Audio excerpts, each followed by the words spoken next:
اگر اللہ پر چھوڑا ہے تو پریشان کیوں ہے، اور اگر بندے پر چھوڑا ہے تو حیران کیوں ہے؟ اگر تم اللہ کے یہاں اپنی حیثیت جاننا چاہتے ہو تو یہ دیکھو کہ اس نے تمہیں کس کام میں لگا رکھا ہے۔ جو معاملہ اللہ کے سپرد کر دیا کرو تو معاملے اور اللہ کے درمیان سے نکل جایا کرو۔ فرش والوں کی نہیں چلتی جب فیصلے عرش سے آتے ہیں۔ ہم وہ لوگ ہیں جو لا حاصل پر روتے ہیں اور حاصل کو رلاتے ہیں۔ دوست کی طرف راستہ اور سوچ غلط ہو تو گمراہ کر دیتے ہیں۔ کون کیا کر رہا ہے، کیسے کر رہا ہے اور کیوں کر رہا ہے، ان سب سے آپ جتنا دور رہو گے اتنا ہی خوش رہو گے۔ جو کسی مقصد کے لیے مرتے ہیں وہ مرتے نہیں، اور جو بے مقصد جیتے ہیں وہ جیتے نہیں۔ زیادہ دور دیکھنے کی چاہت میں بہت کچھ پاس سے گزر جاتا ہے۔ وہ جنہوں نے سردی گرمی صرف کھڑکیوں سے دیکھی ہو اور بھوک صرف کتابوں میں پڑھی ہو، وہ عام آدمی کی قیادت نہیں کر سکتے۔ آزمائش ان کے لیے ہوتی ہے جنہیں اللہ چاہتا ہے، اور صبر وہ کرتے ہیں جنہیں اللہ سے محبت ہو۔ اللہ سے محبت کر کے کوئی بھی دنیا کی محبت سے خالی نہیں رہتا۔ وہ غنی کر دیا جاتا ہے، مالا مال کر دیا جاتا ہے، اس جہاں کی محبتوں سے بھی اور اس جہاں کی محبتوں سے بھی۔ اگر اپنے سر پر عزت کا تاج چاہتے ہو تو اپنے غرور کو پاؤں کے نیچے رکھا کرو۔ رب امتحان میں ڈالتا ہے کیونکہ ہمیں اٹھانا چاہتا ہے، اور انسان امتحان میں ڈالتا ہے کیونکہ گرانا چاہتا ہے۔ انسان تو کبھی کسی چیز کا صلہ نہیں دیا کرتے، پھر ان کے رویے کا افسوس کیا کرنا۔ کبھی ہم کسی کی اور کبھی نہ کبھی کوئی ہماری جگہ لے ہی لیتا ہے، اور یہی اصل میں زندگی کی حقیقت ہے۔ دعا چھوڑنے کا مطلب ہے کہ آپ اللہ کو چھوڑ رہے ہیں۔ دعا کا انکار اللہ کا انکار ہے۔ جو دعا پر یقین نہیں کرتا وہ اللہ پر یقین نہیں کرتا۔ جب لگے کہ ہر راستہ کھو گیا ہے اور ہر دروازہ بند ہو گیا ہے تو یاد کر لیا کرو کہ اللہ کبھی تمہارا برا نہیں چاہتا۔ وقت اچھا ہو یا برا بدلتا ضرور ہے، اس لیے اچھے وقت میں کچھ ایسا برا مت کرو کہ برے وقت میں اچھے لوگ آپ کا ساتھ چھوڑ جائیں۔ اپنا سفر جاری رکھیں۔ خوبصورت منزلوں کے راستے اکثر مشکل ہی ہوا کرتے ہیں۔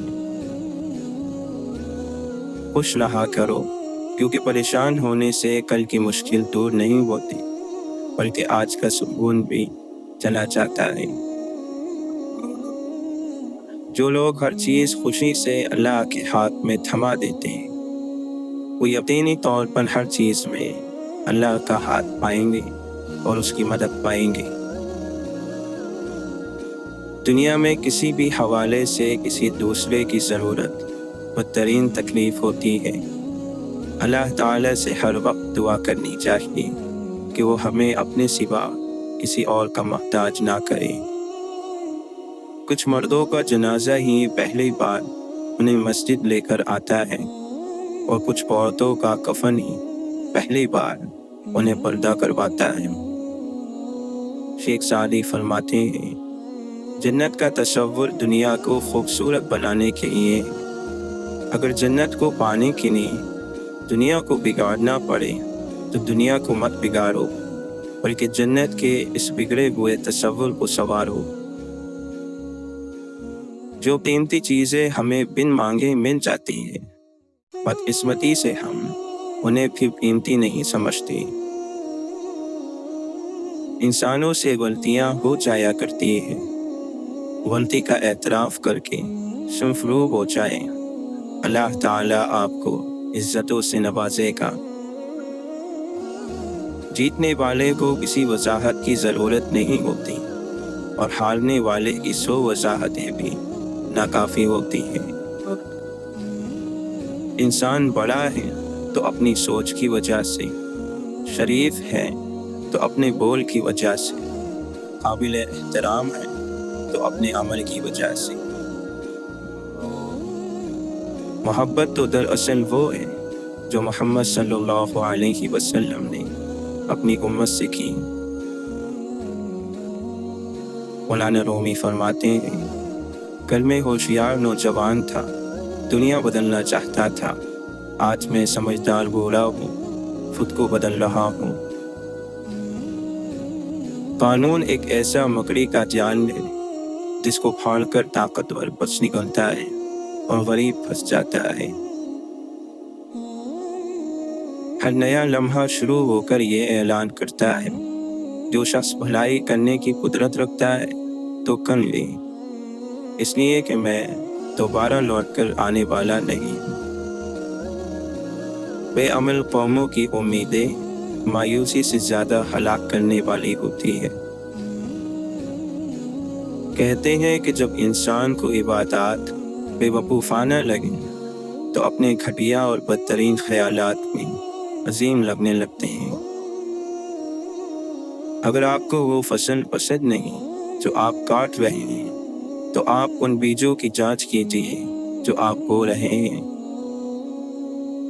مسئلے خود حل نہیں ہوتے، کرنے پڑتے ہیں، اور اس کے 2 طریقے ہیں، یا تو خود میں ہمت تلاش کرو یا زیادہ ہمت والے کو تلاش کرو۔ ہمارے آباء و اجداد نے کہا ہے کہ ایک راز جو آپ کے منہ میں نہیں رک سکا، دوسروں سے کیوں امید کرتے ہو کہ وہ اسے روک لیں گے؟ آج امت مسلمہ کا سارا زون مسلمان بننے میں نہیں، مسلمان دکھنے میں ہے۔ جب ہر چیز کو چھوڑ ہی جانا ہے تو پھر حاصل کیا، محرومی کیا، جیت کیا اور ہار کیا؟ اے میرے رب، علم دینا تو عمل بھی دینا، ورنہ عالم کی جہالت سے بچانا۔ معافی کے بعد معاملہ خطا کار اور خدا کا ہے، ہمیں خدائی منصب سنبھالنے کی اجازت نہیں۔ انسان جب حیوان بن جائے تو اس کا نہ کوئی مذہب رہتا ہے اور نہ کوئی مسلک۔ آنسو خالق اور مخلوق کے درمیان کوئی پردہ نہیں رہنے دیتی۔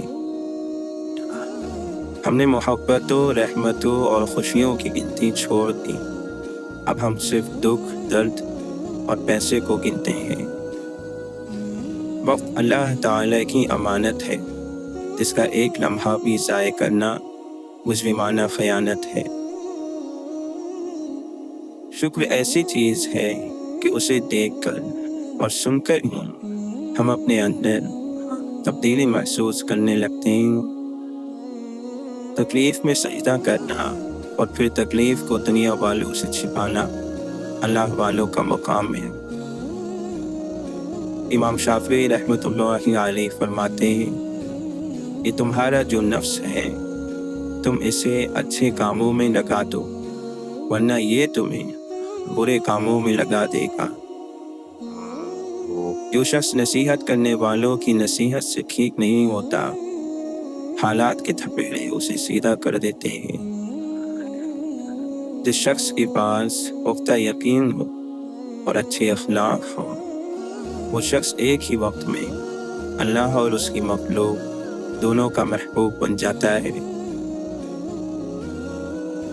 مومن اس لیے پاک ہے کہ وہ ذاتی ونس اور اپنے مقصد نہیں لگتا، وہ اللہ کی دی ہوئی چیزوں کو اللہ کی رضا سے ملا دیتا ہے۔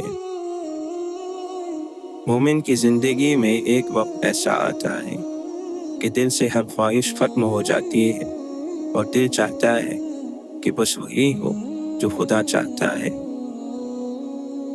آپ اس بات کا فیصلہ کرنا چھوڑ کیوں نہیں دیتے کہ کون جنتی ہے اور کون جہنمی؟ خدا نے اپنے فیصلوں میں آپ کی رائے طلب ہی کب کی ہے دنیا کی کوئی چیز اتنی صاف اور شفاف نہیں جتنا صاف اور شفاف وہ دل ہے جس پر اللہ کی محبت قابض ہے۔ توبہ قبول ہونے کی نشانی یہ ہے کہ اس کے بعد انسان کا دل گناہ سے ہٹ جاتا ہے۔ میرے اللہ، مجھے ہر اس چیز سے دور کر دے جو مجھے تجھ سے دور کر دے۔